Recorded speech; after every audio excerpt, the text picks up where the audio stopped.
नमस्कार। स्वागत है आपका क्रिएटिव क्लासेस में। हम लोग बात कर रहे थे हड़प्पा सभ्यता की। एकदम बेस्ट ऑप्शन है, हड़प्पा सभ्यता की बात कर रहे थे। इसमें कुछ चर्चाएं हुई थी। सबसे पहला जो क्लास चला वो हड़प्पा सभ्यता का बेसिक चला, ठीक है। दूसरा क्लास पे बात किए कि हड़प्पा सभ्यता नगरीय सभ्यता कैसे थी। तीसरा क्लास पे बात किए इसकी विशेषताओं की।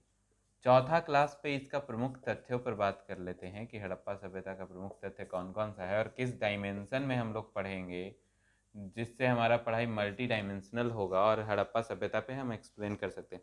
बिकॉज हमारा उद्देश्य ना सिर्फ आपको ऑब्जेक्टिव वे में लेकर के चलना है दोस्तों, बल्कि हमारा उद्देश्य है कि यू शुड बी सब्जेक्टिव।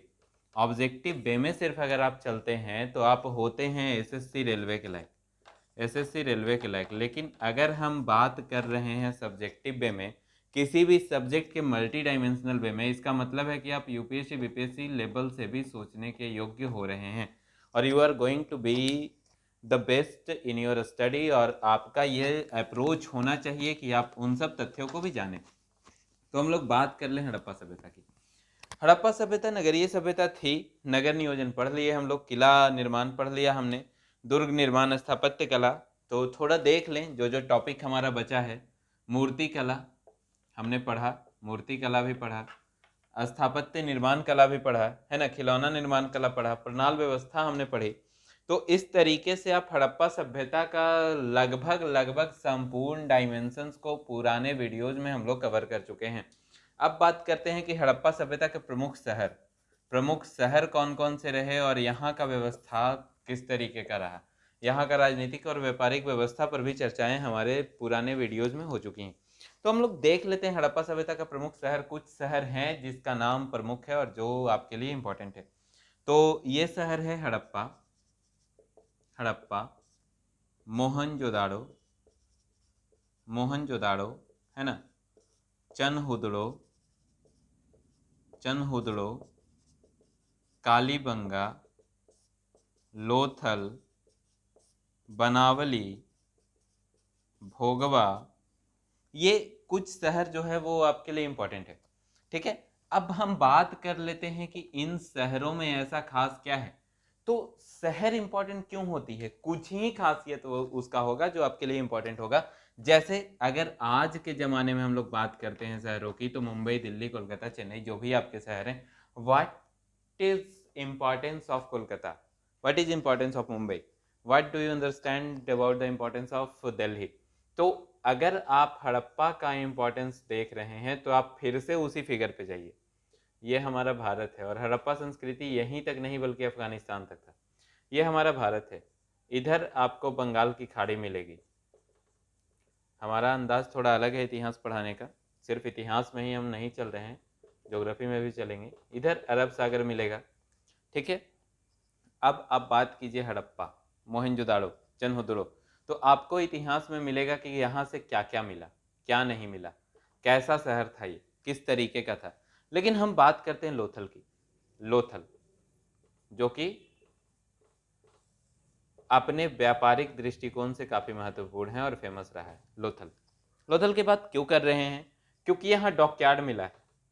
उस जमाने में डॉकयार्ड का मिलना यानी बंदरगाह का मिलना, यानी वैसा जगह जहाँ पे नाव को पार्क किया जाता हो वो मिलना, इसका मतलब है कि इस ज़माने के लोग नाव का प्रयोग कर रहे होंगे।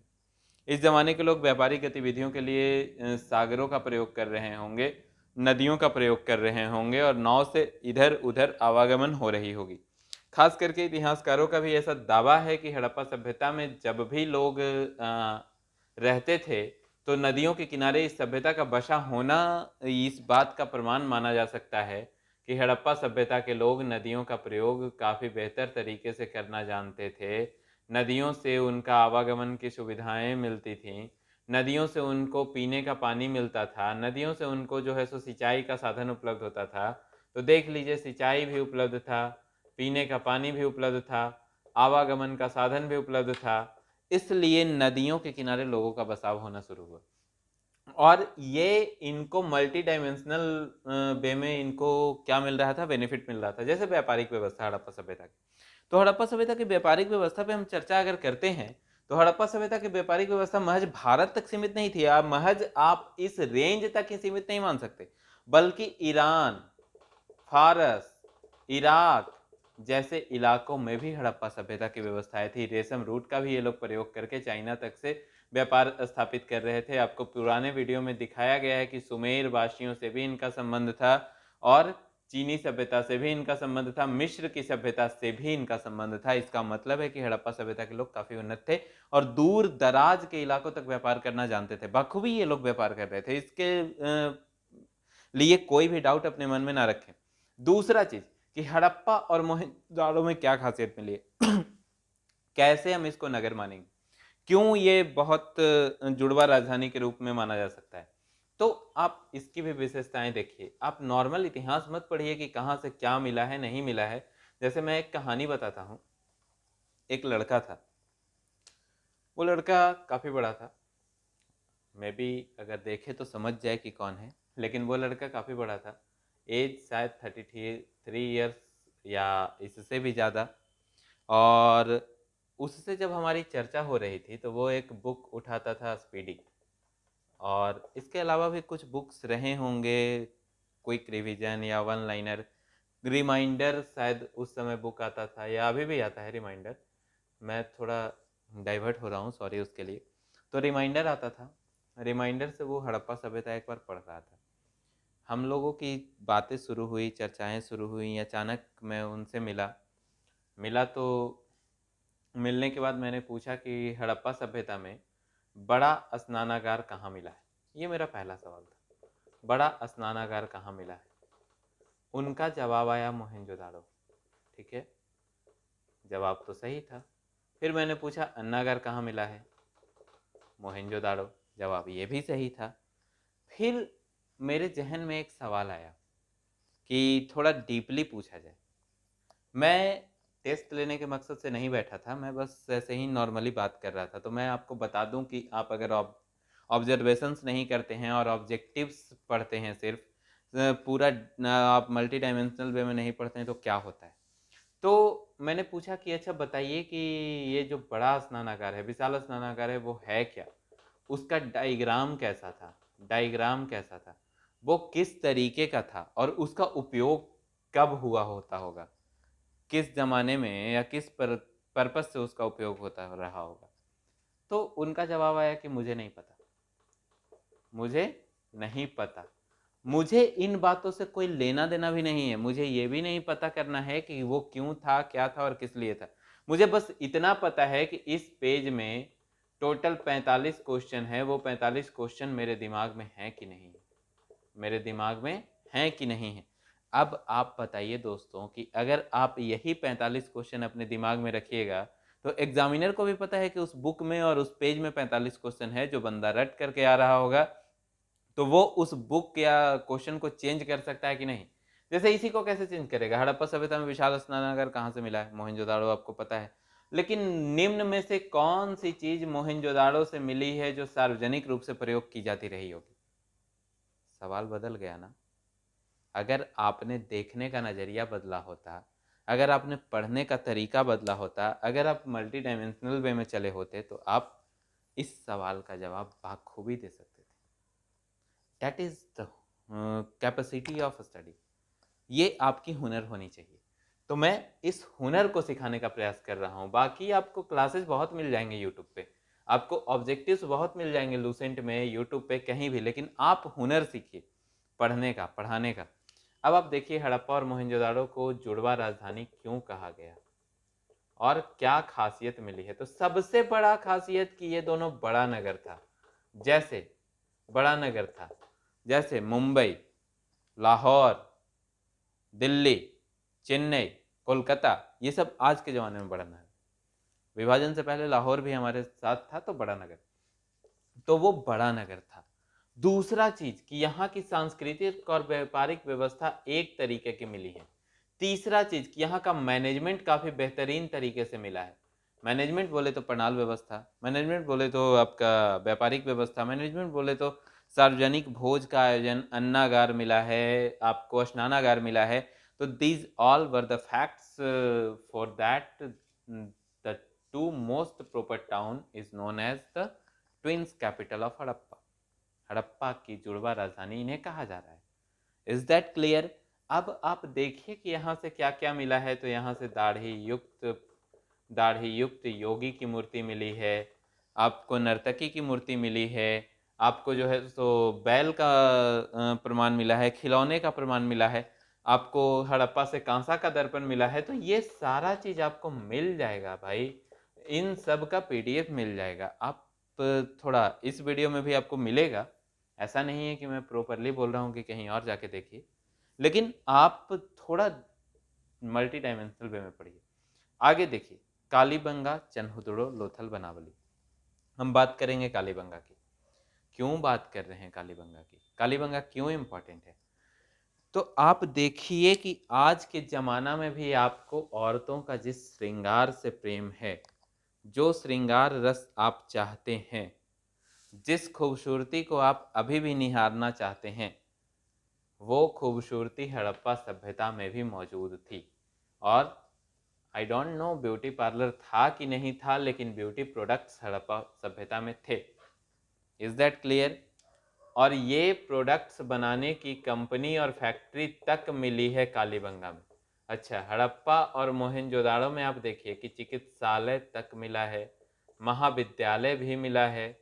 लेकिन हम जब बात कर रहे हैं कालीबंगा की, तो यहाँ ब्यूटी प्रोडक्ट्स का फैक्ट्री भी मिला है। ब्यूटी प्रोडक्ट्स क्या है भाई, किसको आप ब्यूटी प्रोडक्ट्स कह रहे हैं? आप किन चीज़ों की बात करना चाह रहे हैं बॉस, मुझे भी बताइए, है ना? जैसे अगर आप देखिए कि मोहल्ले की आंटी अगर गई कहीं फेशियल करवाने, वो पार्लर जाके आती हैं, आने के बाद हाय देखो तो जरा मैं कैसी दिख रही हूँ। This is the fact. लोग अगर उनको नोटिस ना करें तो वो जा कर के खुद ही कहेंगी मैंने लोरियल का फेस वॉश लिया है, मैंने जो है सो, आप जानती हैं रामू की काकी, मैंने वहाँ जाने के बाद क्या किया, तो मैंने 500 रुपये का फेस वॉश कराया। चलो भाई ठीक है।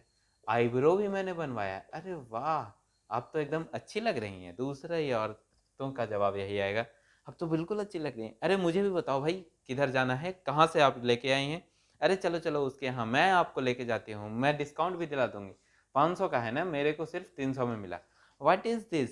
ये ब्यूटी प्रोडक्ट्स होता है। जैसे अगर आप गोलमाल देखते हैं, तो गोलमाल में जो लकी का रोल करते हैं तुषार कपूर, तो तुषार कपूर के पास एक महिला आती है, और वो महिला क्या करती है, तो वो महिला डायरेक्टली आकर के बोलती है कि मेरा बाल ये कर दो, ठीक कर दो, you know I am looking hot, और मुझे कहाँ जाना है भाई, तो पार्टी में जाना है।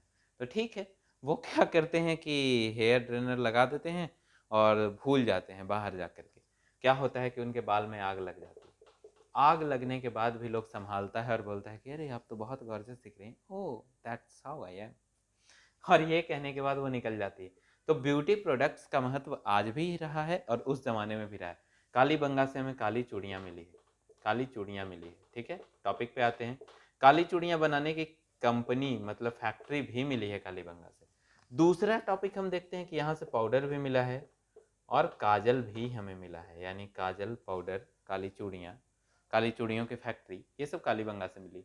इसका मतलब है कि श्रृंगार के जिस रस के या जिस दर्शन के अभियुक्त आज के पुरुष हैं, वो नारी का सौंदर्य रूप हड़प्पा सभ्यता में भी देखने को मिलता था। हड़प्पा सभ्यता में भी नारी की सादगी और नारी के सौंदर्य का वर्णन आपको देखने को मिलता था। हालांकि ये सभ्यता मातृसत्तात्मक सभ्यता थी, इसलिए नारियों की तो पूजा की जाती रही है। यहाँ मातृसत्तात्मक सभ्यता रही है हड़प्पा सभ्यता, यहाँ नारियों की पूजा की जाती रही।